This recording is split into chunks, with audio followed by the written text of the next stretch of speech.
Writing Workshop with Cool Cat Court.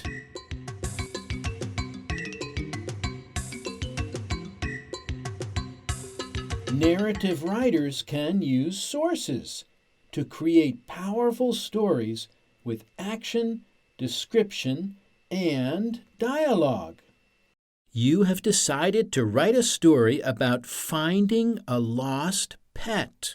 So as we read these sources, we need to ask ourselves, what should we underline or jot down in our notes to use in our story? Now I'm going to take my notes so I can write a powerful narrative story. Now I'm going to read my paragraph and look for information I can use to add to my story. Pause the video while you jot your notes. Then continue.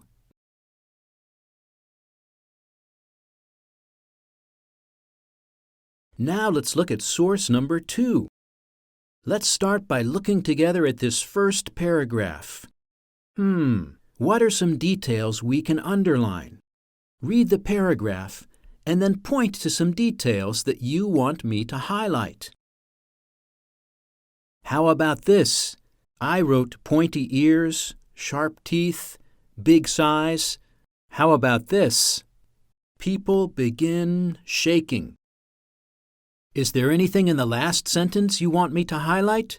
People freeze. Now it's your turn.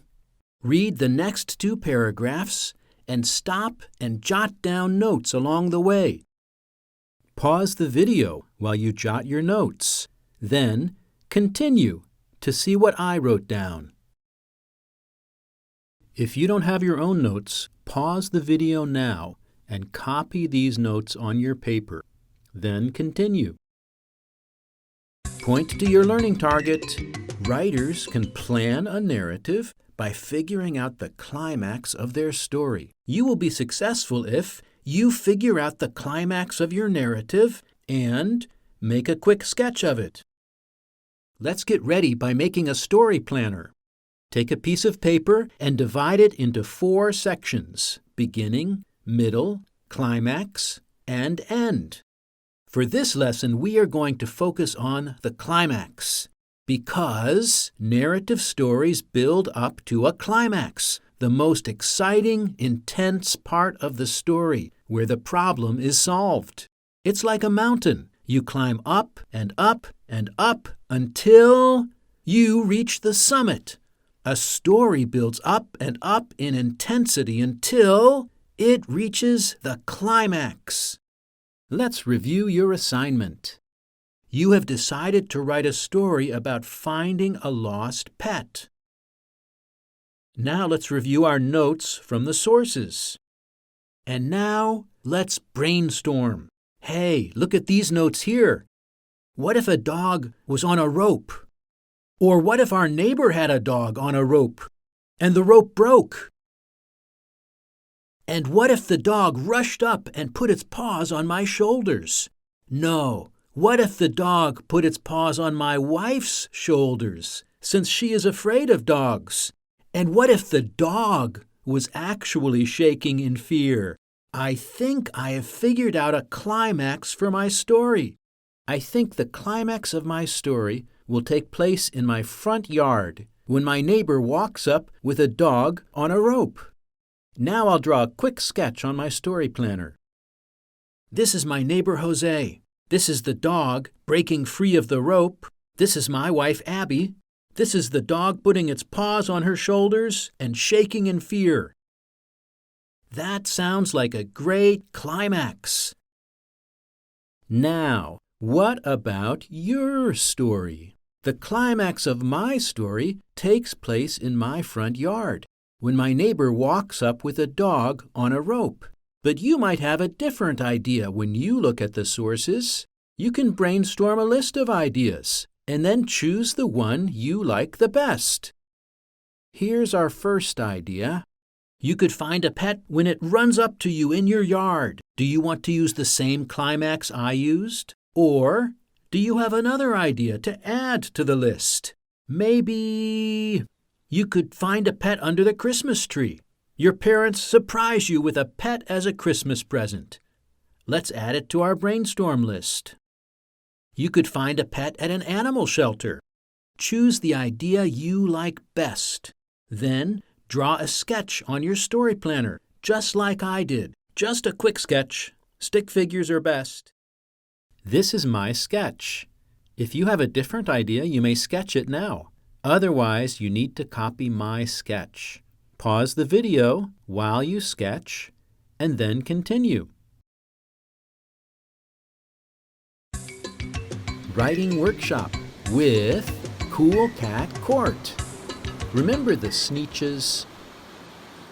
We're the best kind of Sneetch on the beaches. What is this book about? No, I don't mean retell all the things that happen in the story. I mean, what is it really about? In other words, what is the central message or lesson or big idea of this book? What about Jumanji? What is it about? In other words, what is its central message, lesson, or big idea? What about Weslandia? What is it about? Interesting stories are about something. They have a big idea. And in this lesson, I will show you how you can use the climax of your story to figure out a big idea. So in my story, as I look at my sketch of the climax, I see Abby terrified as a Doberman puts its paws on her shoulders and then notices that the dog is shaking in fear. What could she learn in this situation? Or how could she change from this experience? What is she feeling? What if Abby learns not to be scared of dogs anymore? Or what if she changes as she sees that the dog is shaking in fear? What if she begins to feel sorry for this stray?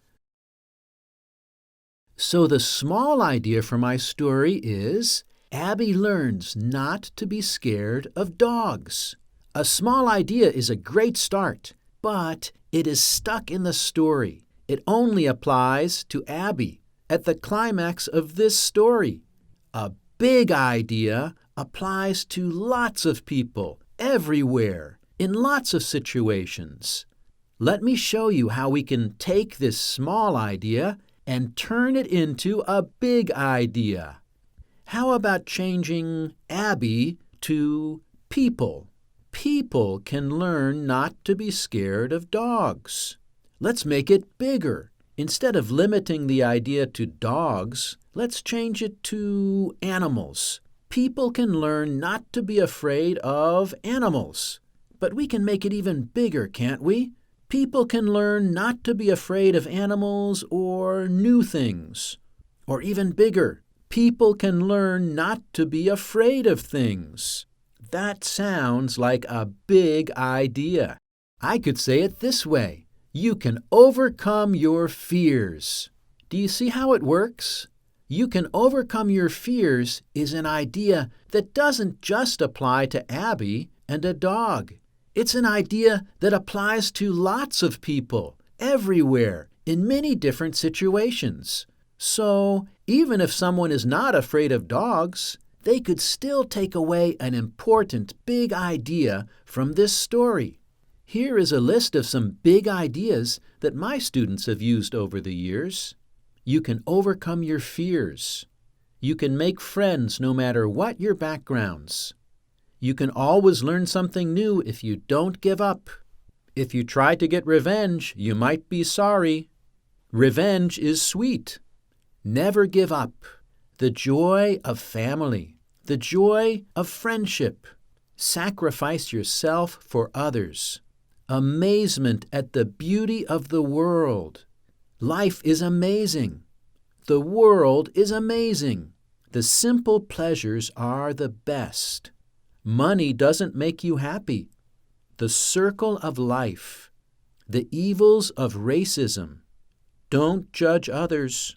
Think positive. Pride could make you fall. Now it's your turn to try this with your story. Look at the sketch you made of your story's climax on your story planner. You're going to figure out a small idea. Ask yourself, what could a character learn from this? How could a character change from this? Or, what is a character feeling at the climax of the story? When you have your small idea, ask yourself, how can I make this bigger so that the lesson is something for lots of people everywhere, and not just for one character at the climax of my story? Can you make your small idea into a big idea? When you have your big idea, write "big idea" at the top of your story planner, and then write in your big idea. This will help guide you as you plan and write a story that builds up to a climax and has a central message, lesson, or big idea. This is my story planner so far. You can see I have my climax sketched in, and now I have written my big idea. If you have your own big idea, go ahead and write it in. If you don't have one, you need to copy down my big idea now. When you have finished your planner like this, you have caught up to lessons 1, 2, and 3. Great work! That's all for now. And remember, stay cool.